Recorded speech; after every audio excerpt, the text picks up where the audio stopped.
Yes, we thank you so much for staying with us. And that was President Muhammadu Buhari urging, please, to be politically neutral coming for the 2023 general election. And one of the things that we have to look at when we talk about police being politically neutral, even when they're trying to do their jobs, people don't trust them. There have been this strong link of mistrust between the police and the people, the police and the police as the case may be. And joining me in the studio to talk about police brutality away from public eyes is Emmanuel Ikunle. He is the National Coordinator, Network and Police Reform in Nigeria. Thank you so much for being here with us today. Thank you for the opportunity. So diving right into the topic, when we talk about police brutality, it really came into limelight. I would say that was during the NSAS protest. That was what made the whole Nigeria and even parts of other countries around the world to really focus on police brutality in Nigeria, how police are mistreating people. And 2 years after NSAS ended, after the NSAS protest, police brutality, from your own perspective, would you say it is completely gone? Police brutality is as old as Nigeria itself. The police force itself was formed not to serve the common man. Police force was formed to actually work and protect the rights of the colonial masters. And at the point of independence, they started working to protect the rights of the elites, the politicians. And that is what, to an extent, they have been doing for a long time. Although coming from a military regime to a democratic government, at the level of CSOs, we have tried to ensure that to an extent they try to be more democratic as against their background of militarization and stuff. And as of 2020, a lot of persons, particularly we that have been into the sector, for us, No Print Foundation have been in this sector of police reform by about 20 years. We started in 2000, so we are about 22 this year. And why we came into this sphere or this sector was actually to see that we have a better police that's responsible to the needs of the common man, and then the citizens trusting them enough to work with them. But that has not been the situation. That is why police brutality is the order of the day. Police brutality is not just a Nigeria thing, but it's a general world problem. But other countries have found a way around it because maybe the governments have been more purposeful in trying to address the issues involved. And they have also tried to provide what is needed to address the concerns, be it from training, be it from recruitment, be it in the equipment they need in carrying out their policing activity. But when it comes to Nigeria, that has not been the situation.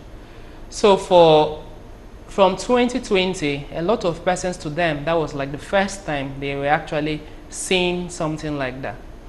But period before the October incident at Lekki, during the lockdown, people that actually followed, the first day of lockdown and trying to police the lockdown, there were more victims that were beaten, tortured on that very day just because they came out to earn something for themselves. For us that have been into the sector, this is a normal phenomenon. But for other persons, it was new. And then NSAS, actually, this was also an avenue for people to air speak out against the pains they have been experiencing. Because there's hardly any family that have not lost a loved one directly or indirectly, or a family member that have been tortured, or a friend that have been tortured or have suffered police brutality or the other. And all these persons saw an avenue to speak out. They knew very well on their own they cannot. So this was an avenue for them to speak out. And after that, a lot of things happened. Let's not forget that the 5 for 5 that these protesters were actually speaking about included welfare of police. Yes.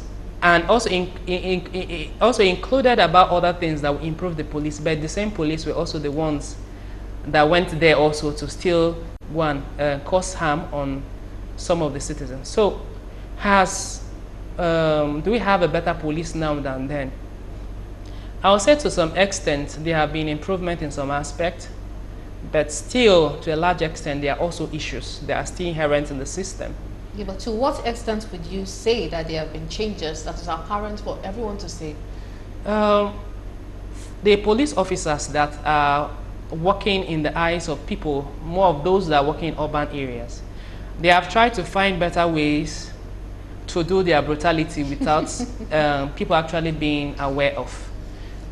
The memorial that happened this year, NSAS memorial that happened this year, few persons went out, but the way and manner they try to disperse them, like they should go and stuff.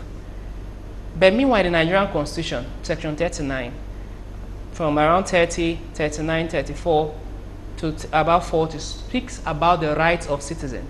So as a citizen, you have freedom of expression, right? If your government is failing to do or carry out its mandate of providing security of lives and property, it's your right to speak out. Meanwhile, you are the one that have elected this person to be there. You are paying the person's salary. Although most times when we elect people, they feel you are working for them, but it's the reverse that is the case. Everybody elected, they are working for us. We are paying them salary from the pay, the tax, and everything that they get from us. We are paying them salary, so they should be answerable to us. But when these persons are not doing the right thing, it's also our duty.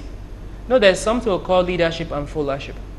It's our duty as followers or as citizens to actually speak against those ills inherent in the system. And when you know a system is failing and you keep quiet, it means you are part of the crime. So people have been speaking out, and that was an avenue for them to speak out. And in which aspect we say, okay, the police have improved. After the NSAS, a bill, Police Act of 2020 that have been there on the table was signed. So we have a new Police Act now of 2020 that actually speaks in line with the Administration of Criminal Justice Act of 2015 that talks against arrest in lieu, more of you going to arrest somebody for a crime committed by the brother or mother. It talks also about the rights of suspect. When you arrest a suspect, there are certain things you have to tell the suspect what he or she has done, and also within 12 hours or thereabout, also notify the family of what they have done. All these are captured in the Police Act, and it also gives room where police can as well acquire the services of people that are more skilled in certain areas that they lack skills or lack those knowledge on, and these persons can complement their work. So we now have a Police Act. Before then, we were using a Colonial Act of 1943 with little amendments, but that was like the first thing that was done. Also after that NSAS, we also have the board of the Police Trust Fund was formed. Period before now, in 2019, there was a police trust fund that was signed into law, but it was by this time that the board was actually being formed. Also after now, there are many states now that have Violence Against Persons Prohibition Act that also criminalizes violence against persons. We also have currently in some states also that have trying to implement the Anti-Torture Act that prohibits all forms of torture against citizens. Okay, so yeah. When we talk about brutality, could you please educate us on the forms of brutality? Because when people hear brutality, maybe they think you get hit with the gun, you get beaten. Could there be some other forms brutality could come in? For example, could we include emotional traumas inflicted by police, or maybe using scare tactics? Could we also include these other forms of brutality? Yes, it's torture generally or brutality generally is not one way fits all. So brutality can be based on threat. You threaten somebody, if you don't sign or this confessional statement, I'm going to kill you, and nobody will know. It's a threat to life, and that is also a form of brutality because it affects the way the person reasons and accepts what you are telling the person. There are also emotional torture, where the person may not physically be abused, but there are ways you talk to somebody that devalues the person. You accuse somebody wrongly of being a thief, and you tell everybody, this is how they have been doing. This is a criminal. This is somebody just arrested on the street for doing nothing. Maybe he carried out a raid and takes the person, and then you're saying, you are a criminal, you have been doing this. And when a person wants to talk, you raise your hand to slap or cock a gun. Emotionally, the person is feeling bad. There are also other persons that have been abused sexually.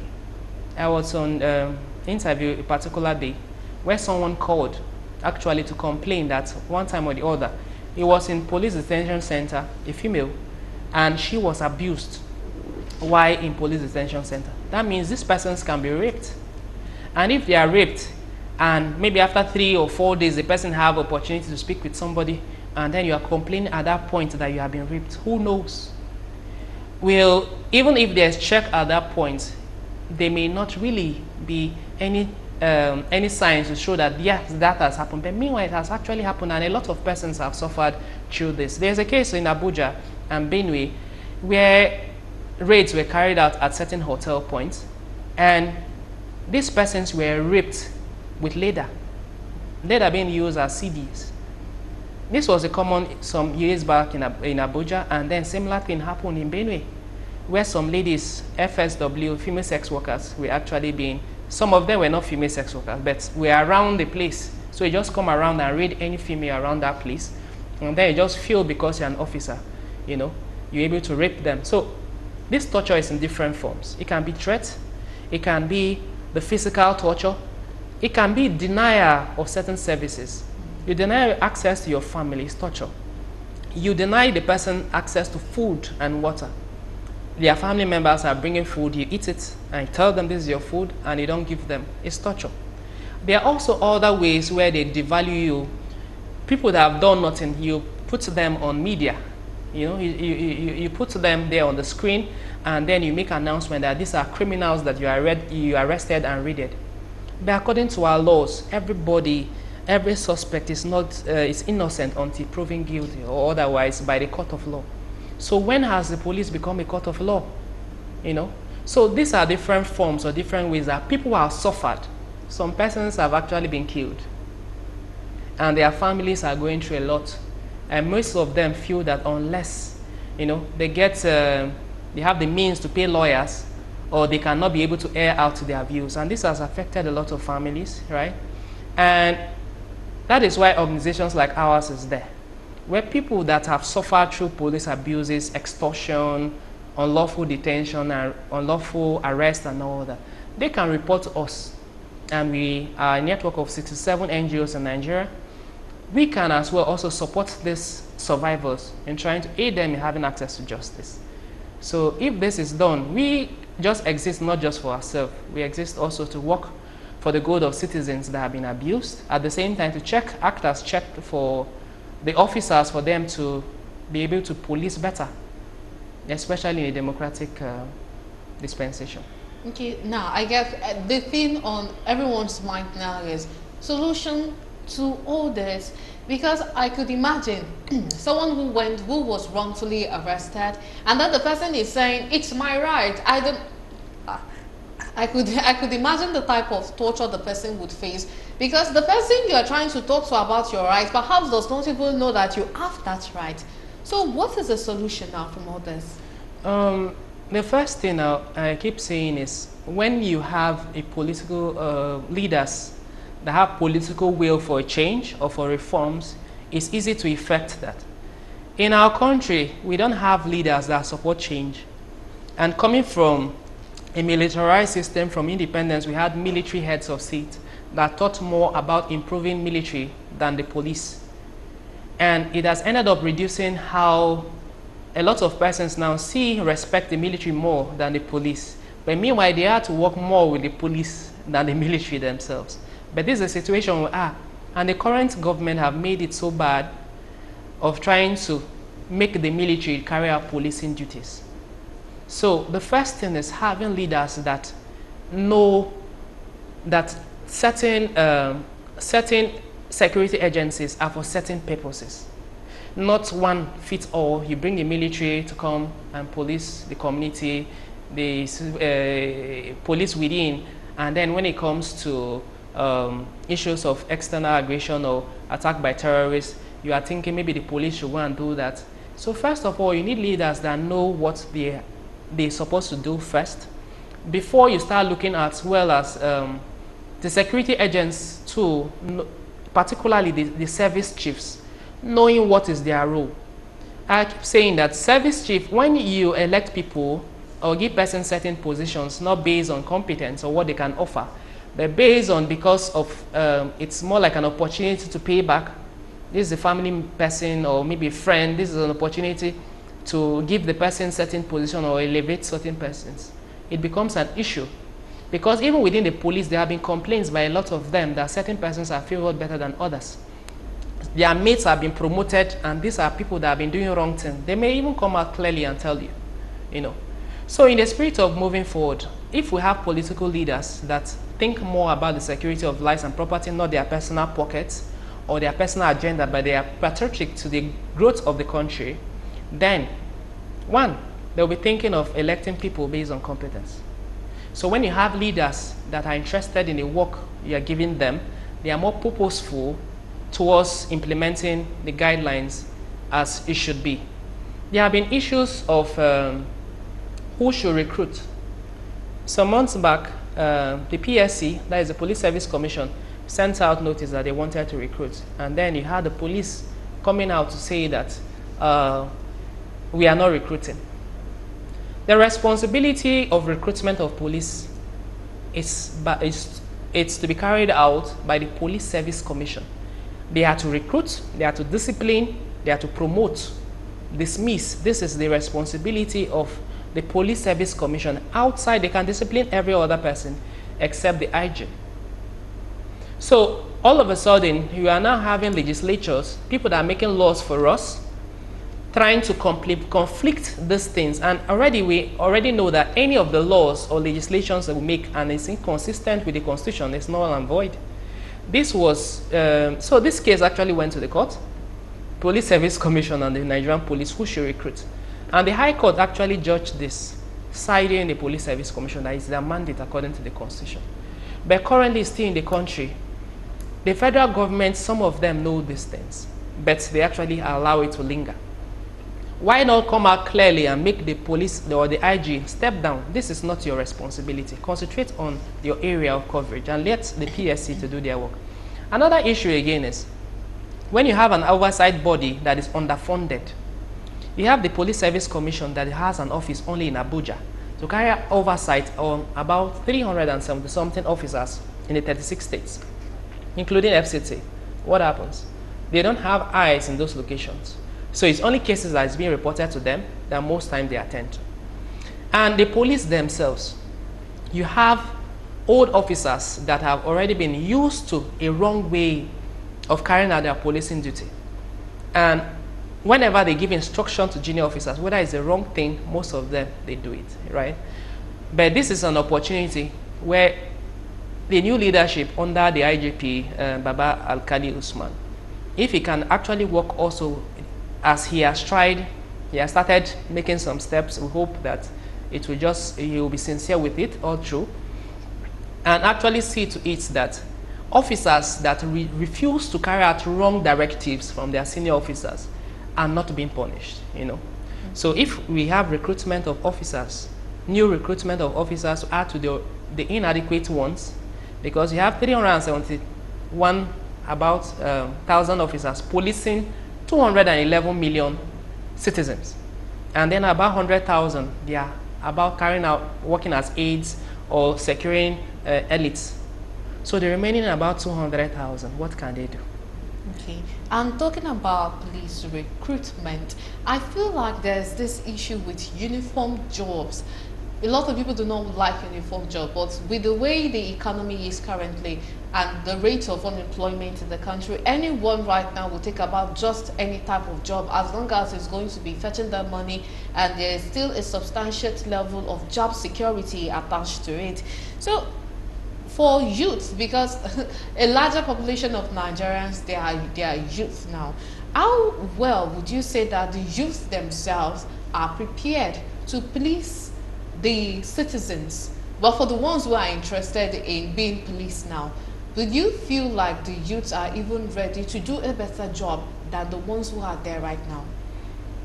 I have had conversations at different times with young persons, and you won't believe it, but currently now, with the way things are going, and with the way sensitizations, we have been doing that at level of community level and stuff, many of them are actually willing to work in the police.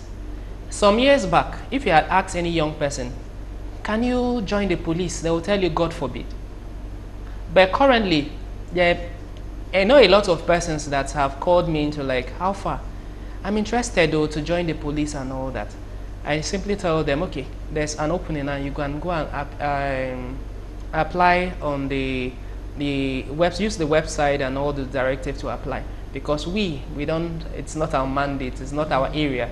Our area is to work to check that the police are doing the right thing and all that. So now citizens are interested. But the problem has always been is the last recruitment that happened, particularly recruitment of constables, about 10,000.